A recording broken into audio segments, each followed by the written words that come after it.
Good morning, good people of Boss Roland Acetone. I have a question about the current track functionality on the RC-505 Mark II. I also had an RC-505 Mark I, and I had a beautiful dream that you could just use one foot switch to do the, record, play, overdub on any track you wanted, and you would just need a single push of a button to like arm that track. Boom, now the foot switch, can record a loop on that track. You can keep two hands on your instrument the way God intended.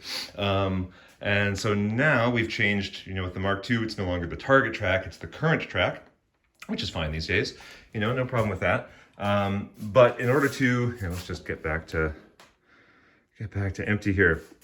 Okay, so let's say, I've recorded something on track one. Hey there, guys.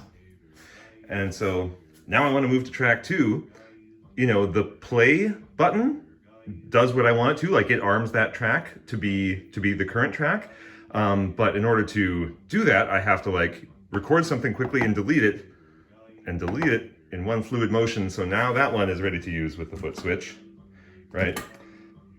Okay, but that's a workaround. It's fairly fast when the tracks are empty, but let's suppose you have stuff recorded on each one of the tracks and you want to start, moving the current track and doing overdubs. Well, now I have to if I'm only the play button activates the current track, now I have to record a little slice of overdub on that track in order for it to become the current track. And maybe that puts a little bit of noise on there if there's something coming in the inputs. So that's not ideal.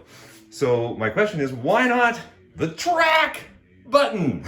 The big glowing green track button. Why doesn't that make the track the current track? It doesn't seem to. You press the track button, it even tells you what track you're on the readout. Isn't that handy? But no, that's not the current track for some reason.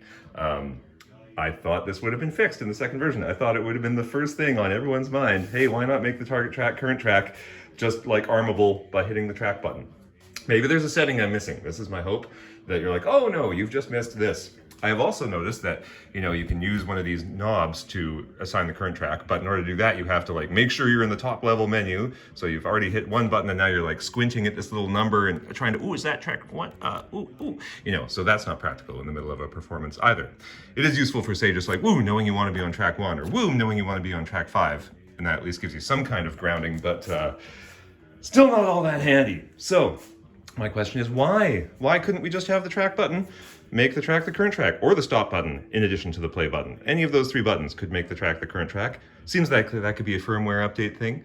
And last thought, oh yeah, the track button, it doesn't change anything. It just opens a menu. So what safer button to have be the current track arm button? It doesn't change anything just by tapping it. So please tell me, what am I missing?